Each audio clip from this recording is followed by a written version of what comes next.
Good morning, everybody. I would like to thank those who are listening by the radio, by your TV screens, and the media and press here today. Thank you for joining us for this the important announcement on electoral reform here in the Cayman Islands. My name is Kenneth Bryan, the political assistant to the Premier and the acting press secretary. The Premier, the Alden McLaughlin, will be giving you a short statement and taking questions thereafter about this important electoral reform here in the Cayman Islands. Also joining us here today is the Supervisor of Elections, Mr. Wesley Howell, who will be assisting the Premier answering any questions as a result of those statements. The press conference is scheduled for 1 hour, so as soon as the Premier is finished with his statement, we'll be taking questions right after. I'd like to present the Honorable Premier as he gives his statement. Thank you very much. Good day, everyone.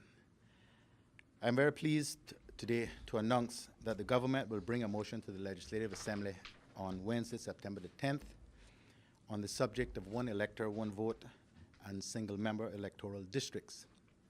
The aim is to ensure that this change will come about in good time for the next general election.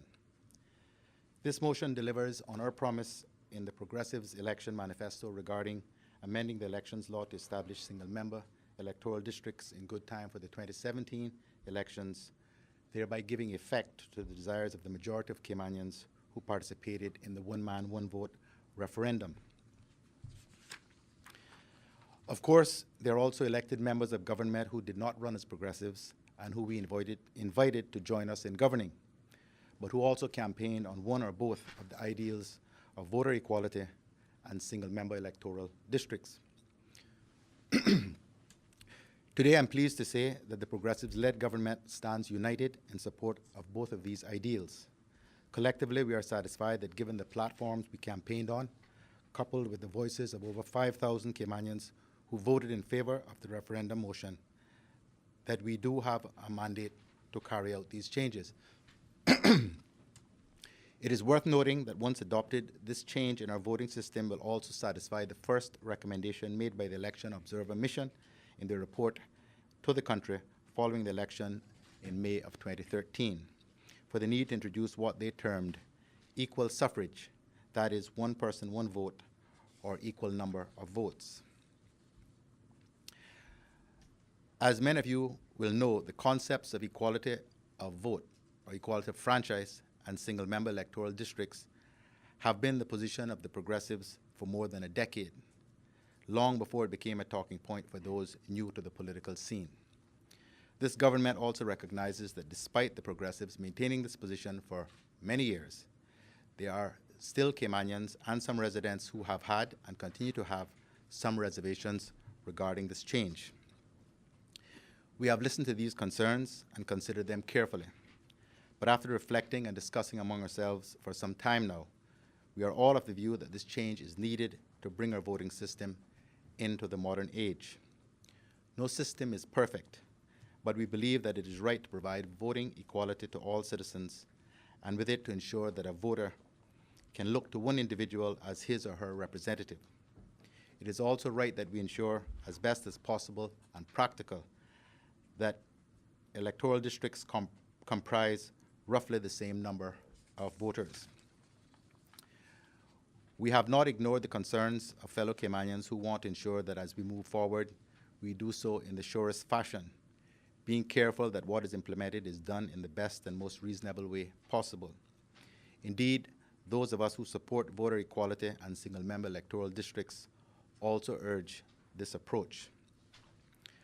As such, the government motion will ask the Legislative Assembly to invite the Governor under Section 80 of the Constitution to appoint an Electoral Boundary Commission, and for the Commission to be charged under Section 89, subsection 6 of the Constitution to determine the boundaries of the electoral districts of the Cayman Islands. Once the work of the Commission is done,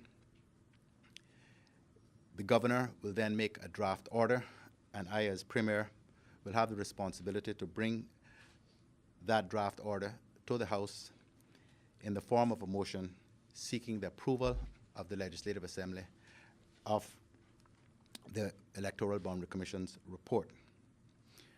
Following the acceptance of the House of the report, the government will bring a bill to the Legislative Assembly seeking the necessary amendments to the elections law. Copies of the actual government motion have been supplied to the media and will be placed on government's website today. I would like to address the question of why a new boundary commission is required. This is not only a requirement under the Constitution, but it is also needed because the voters list has swelled by over 3,000 new voters, over 20%, since the 2010 Boundary Commission report was published.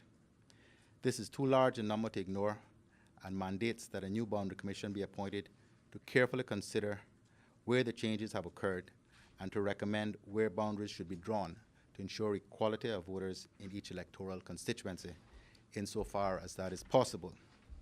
We cannot rely on a 2010 electoral boundary report that is now outdated. I would also point out that this approach has the full agreement of the Cabinet and that the Attorney General's Chambers has been consulted on the approach and have assisted in drafting the motion itself. So we are satisfied on legal and constitutional grounds regarding the approach that the motion calls for. I know full well that whilst there are many who will cheer this cautious approach, understanding that we need to get this right and cannot take shortcuts, there will also be those who will accuse us of delaying the process so that it cannot occur in time for the next election. To those detractors, I say this is simply not the case. It is our intention that this entire process will be complete by mid-2015, almost 2 years before the next general elections. We must get this right. It is too important a change to do otherwise. Of course, we will also ensure that there will be an appropriate public education campaign conducted to ensure that the public participates in the elections next time round, fully prepared and understanding the new process. I thank you all very much for your attention, and I'm now happy to take any questions you may have. Mr. Austin. I just wanted to be one of the first from the press corps to congratulate your government on doing the right thing and making this change, swift change, to the electoral system that was clearly identified by the voters in large majority who turned out for the referendum. I congratulate your government, and finally, I have some really good news to share with my listening audience, and which I will do at my first opportunity. So, on behalf of Cayman Crosstalk and Rooster 101, I just want to say thank you for this motion, which we look forward to discussing with you in greater detail. I'm overwhelmed, Austin. Thank you very much. Mr. Premier, I just wanted to ask one specific question on your comment that said the electoral districts will comprise roughly the same number of voters. Insofar as possible. Well, do you have a number, within 100 voters, within 200 voters? I mean, I guess what I'm asking is, does this keep the current 5 voting districts, or will this require at some point the combination of those to ensure there's an equal number of voters in each single member constituency? Well, the precise design, if I may use that term, will be a matter for the Electoral Boundary Commission. But obviously, the objective is to wind up with one representative representing one electoral district. And no at-large?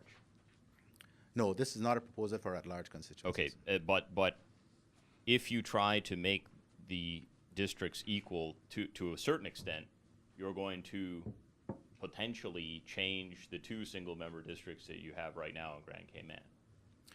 Well, the relevant provision in the Constitution, remember that when the Constitution was drafted, the districts were as they are now, and it was clearly contemplated that the work of the Electoral Boundary Commission would be within certain parameters, and they would have certain indicators as to what they should do. And one of the mandates they have is to, insofar as possible, to have regard to the historical boundaries of electoral districts. Remember also that this is not the first report that the Electoral Boundary Commission would have done. This would be the 3rd. So I think we can look at what they did and how they addressed that particularly sensitive issue with respect to North Side and East End, because the reality is that you will never, I should never use the word never, but for the foreseeable future, the numbers of registered voters in each of those districts will not be anywhere near what would otherwise be the national average. Well, I mean, sorry, one more. My colleagues will indulge me. The last report had, I think, the larger districts in Georgetown having around 950 odd voters, and Northside and East End had 600. Right. I mean, is that considered an equal number of voters as far as you're concerned? Or No, it's not an equal number. That's why I say that the relevant provision in the Constitution, which I think is Section 88, which sets up the Electoral Boundary Commission and its work, says that they are to have regard to a number of factors, have no regard to racial, the racial makeup, have no regard to a whole range of things, but they are to have regard to the historical boundaries of districts. So that is one of the considerations that they have. But this is really work for the Electoral Boundary Commission to decide how best to do. I mean, if you were looking at it purely in terms of numbers, you would quickly say that you need to combine the two districts from an electoral standpoint. But that, I don't think, would be the approach of any Electoral Boundary Commission. It certainly wasn't their approach in the past. Just one quick question, Mr. Premier. Do you foresee, and whilst I'm sure this is a question that the Electoral Boundary Commission may seek to answer, but can you state whether or not you believe there may be an increase in the number of members of the Legislative Assembly in order to accommodate any changes that may come about as a result of the Electoral Boundaries Commission's report that is yet to be distributed? I don't know what the Electoral Boundary Commission would say. I mean, from our standpoint, from my standpoint, I continue to have concerns about equal numbers of representatives because it significantly increases the possibility of a hung parliament. I mean, you can have a hung parliament even if you have an uneven number, so I'm not suggesting that's not possible because things don't always, as the last election proved, fall neatly 9 here and 9 there. We could have had a hung parliament the last time round if the 3 independent members had migrated to the rest of the opposition, rather than to our side. So it's a distinct possibility, but it is not something that we are proposing in this motion. I've been allowed to ask 2 questions, so I'll pose the first. Allow you Only to 2? answer. Yeah, only at this point, before I pass the mic. My first question, though, is we've seen a report come from the Electoral Boundaries Commission before. It was not implemented in time for the election then. What guarantee are you giving the country that this report will be implemented or that SMBs will be implemented in time for the next election? Well, the motion itself commits the government to that. If I can read the relevant resolution or proposed resolution. And be it further resolved that following the making of an order by the governor pursuant to Section 89, subsection 6 of the Constitution for the determination of the boundaries of the electoral districts of the Cayman Islands, the government thereafter submits to the Legislative Assembly a bill to make the necessary amendments to the elections law in accordance with the said order to enable the establishment of single-member electoral districts in the Cayman Islands, with each elector having 1 vote. And be it further resolved that the process be completed in good time so as to ensure that the general elections June 2017 are conducted on the basis of single-member electoral districts with each elector having 1 vote. And the reason why we were careful to include those 2 express resolutions is to address the concerns which you have expressed, which is that we've had 2 Boundary Commission reports, but neither has been accepted by the Legislative Assembly. This government has the numerical advantage to ensure that we pass the motion in those terms, and that is the intent. And the motion is going to be dealt with during the course of next week, and I fully expect that the motion will pass. And that's your promise to the public? That is the undertaking of the government. So one might say, was pressure brought to bear here that we're seeing what one might consider an about-face by government maybe a month ago, a little bit more than that? It was understood that this may not be in the cards for this administration's year. Now we're getting this on the table. Was pressure brought to bear here in this case? Well, I think it's perhaps a bit uncharitable to say an about-face. This government, and certainly the progressives, have always been in favor and have always said that we were committed to the implementation of the concept of equality of franchise. There is no question, though, that the agitation by the opposition has caused government to have to deal with the matter head up and right now. And for that I am very grateful, because this is an issue which ought not to create a distraction for the government, which has a whole lot of critical important things to do, particularly with respect to the economy and a whole range of other things. And I am more than happy to get this particular issue out of the way. I mean, for the average person, this is something of I wouldn't say it's an irrelevance, but certainly not high on their list of priorities. Most people are concerned about jobs and the state of the economy and the cost of living and those things, and the government is very conscious of this.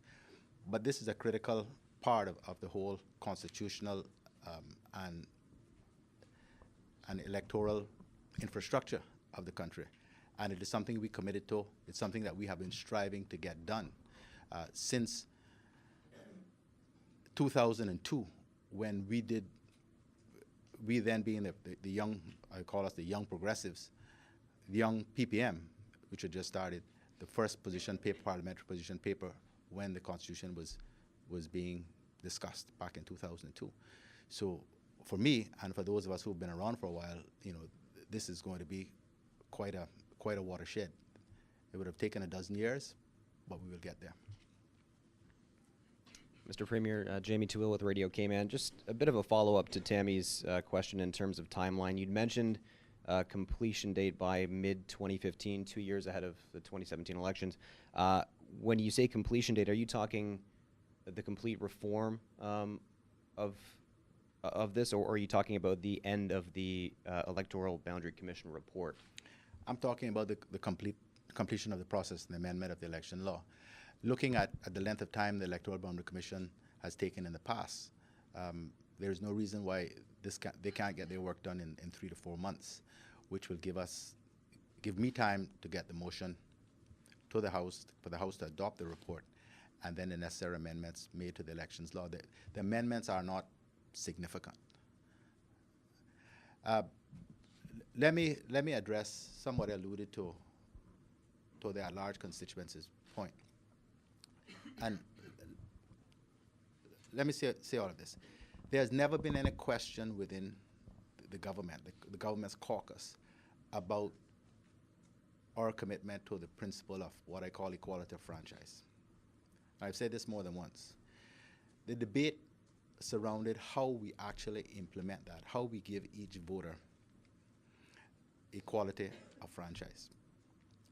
And the proposal about at-large constituencies was an effort on our part to achieve both the creation of single-member electoral districts and address the concern about, the understandable concern which a number of people have about the smallness of the size of some of the electoral districts created as a result of the division of the island into, at the moment, 18 electoral districts.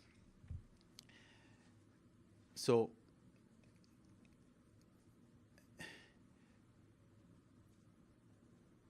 we looked at that very carefully, but we came to the conclusion, because at-large constituencies would require a constitutional change, not a significant one, but a constitutional change, that was going to result in further delay about the issue. And on balance, we decided, let's let that issue go by at least for the present. Other overseas territories have adopted it, and it appears to work very well, because it allows sort of a broader slate of electors to actually weigh in on some of the representatives, rather than having electoral districts represented by one person who's been elected on the basis of, in some cases, 250, 300 votes. There's no question in our mind that there are problems inherent in that. If you look at the single member, what they call the single member constituencies of East End and North Side, in 50 years, neither of them has had more than 3 representatives. And that tends to be what happens when you wind up with very small numbers of electors. You don't get the change, the fluidity, and the change in representation that you've seen in in Bordentown and Georgetown in particular over the course of time. Those are just realities. But as I said in the statement, there's no system that is perfect. And if we wait around until we get it absolutely perfect, another term will have elapsed and we will have been no further down the road with respect to equality of franchise. So there you have it. Good morning, Mr. Premier. It's Wendy from Cayman News Service. Can you tell us what the situation would be with regards to your policy direction to the Boundary Commission about the sister islands, Little Cayman and Cayman Brac? Are we still looking at a different situation for those? Because I think the last Boundary Commission were given a mandate about the sister islands being different. So are you doing the same thing? Also, my second question would be, what's happened within the party that has changed your mind? I mean, I'm not, whether you say it's unfair to say it's a U-turn, but you did say recently that there were people in the party that did not support OMOV and single-member constituencies. So what have you done to persuade them? Was it heavy arm tactics, or do you feel that you won the day on the debate? Well, with respect to the first question, there's no issue about any mandate from myself or from anyone. The Constitution sets out that Cayman Brac and Little Cayman are entitled to 2 representatives, regardless of the number. So it'll simply be a case of the Boundary Commission deciding where the boundaries fall with respect to Cayman Brac and Little Cayman. So there will be, just to clarify, it will be 2 constituencies? Yes. Okay. Well, it'll be at least 2 constituencies, because that's what the Constitution requires. With respect to I thought it answered your earlier question in some of what I said earlier. I've never said that there was anyone in the party that did not support the concept of one person, one vote. In fact, there's no one in the government that has not supported that. The issue has been about how we, as I just explained, how we actually achieve equality of franchise. And those debates have gone on. And as I said, in the end, the practical answer is that if we seek to create a more perfect system, which some of us believe at-large constituencies, the combination of single-member electoral districts and at-large districts, or at-large representation would possibly achieve, we are likely to wind up where we've been for the last dozen years, with no advance at all. And so, given the problems inherent in that, given our party's commitment to the implementation of single-member electoral districts contained in our manifesto, we resolved, all of us, the entire caucus and the entire cabinet, that this is the way to go. And the statement I've just made, and the motion which I filed in the Legislative Assembly yesterday, has been adopted by both the caucus and the cabinet. Good morning, Mr. Premier. Ralph Lewis, Employment Weekly. I just have 2 questions. The first one, have the government considered changing the election date from the earlier part of 2017 to the latter part of 2017? And the second question is, will there be an intensive educational process to ensure that voters are comfortable with the changes that have been proposed? Well, we did give initially some thought to whether or not we should move the date of election back to November so that it no longer coincides with the end of the financial year. For those who may not recall, elections used to be in November and the government's year end was in December. So when the new public management, what was then the new public management and finance law came into effect, it moved the financial year from the calendar year to 1st July through 30th of June. Then, of course, events conspired and we had Hurricane Ivan in September of 2004. And so we wound up moving the elections to May 2005. It's been contemplated for a couple of administrations now whether we should move the election date again, because it does create issues if the government changes, because the new government is stuck with the balance of the previous government's budget year, and no time at all to prepare for the year to come. So it does create some serious issues. But we've decided to try to avoid the controversy that in the amendments to the Public Management and Finance Law, substantial amendments which are coming, the financial year will be moved to the calendar year, and we leave the elections where they are. That way we get away from the usual controversy about whether we should have 6 months, this administration should have 6 months less, or the next administration should get 6 months more, as the case may be. Again, Mr. Premier Austin Harris. As a tie-in to Ralph's question, the Progressives Manifesto promised that one man, one vote would be instituted in good time for the next general election. Earlier on this morning, you stated that the entire process, including the Boundary Commission's report and the necessary changes to the elections law, could be completed by mid-2015.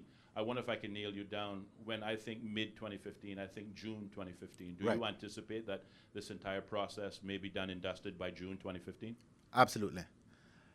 Obviously, much of this is not in my control. Once it goes to Electoral Boundary Commission, it depends on how long they take. But the bits that are within my control, which is the bringing of this motion, and once the governor makes her order following the Commission's report, I have some control over those processes. And with respect to the amendments, the proposed amendments, necessary amendments to the elections law, the work on those can get started now, because it's just a question of creating a schedule, really, because that's what will happen. The electoral districts will all have new names, whether it's 18 or however many they are, and then there'll be a schedule which delimits the boundaries of the respective districts, and that'll go on to the law as part of the schedule. So that bit will come from the Boundary Commission's report, but the other necessary adjustments to the legislation itself are things that we know now what is necessary, and we can get that work done. I say all of that because sometimes it takes a long time to get the drafting process through, but we can start that now so that there's good time. Once we get the report accepted, we can get the draft bill done. Mr. Premier, just a couple of things. I know I'm sort of asking you to look into a crystal ball here, but when you do when the Electoral Boundary Commission is done, the last one in 2010 had 3 separate recommendations, like 3 options. Do you expect this one will have also different options, or will there just be one map, and the government can either reject it or accept? I expect there'll just be one. Okay. Because the motion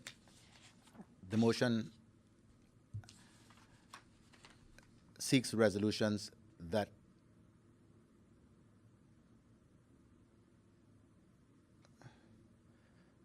make necessary amendments to the elections law to enable the establishment of single-member electoral districts in the Cayman Islands, with each elector having 1 vote. Part of the difficulty I think the previous commission had was that they weren't given such clear direction with respect to it. So they came up with a number of options, and in the end, none were accepted. Okay. And then just let me push you a little bit on the policy decision. If we're going to have equal numbers of 18 districts, if that's what the recommendation is, and this comes back 18 districts, let me leave out Cayman Brac and Little Cayman. This comes back for Grand Cayman, 16 districts with approximately 1,100 voters each. Do you support that? Yes. Well, I think we have to start from the premise that there are 3 districts that will not be able to comply with what would be the average in the other districts. That is Cayman Brac and Little Cayman, which would actually be 2 electoral districts, and Northside and East End. Because of the number of registered voters in East End and Northside, I think are roughly 600 each, and in Cayman Brac, almost exactly 1,000. So there's just no way, and Cayman Brac is required to have a minimum of two representatives according to the Constitution. So there's just no way that they can ever meet what would otherwise be the national average. Any more questions from the media? All right, I would like to thank everybody for coming this afternoon, and we hope that if we're going to give you guys the statement of the Premier just after the press conference is closed. Thanks for the listening and viewing audience for tuning in. May God bless you. Have a good day.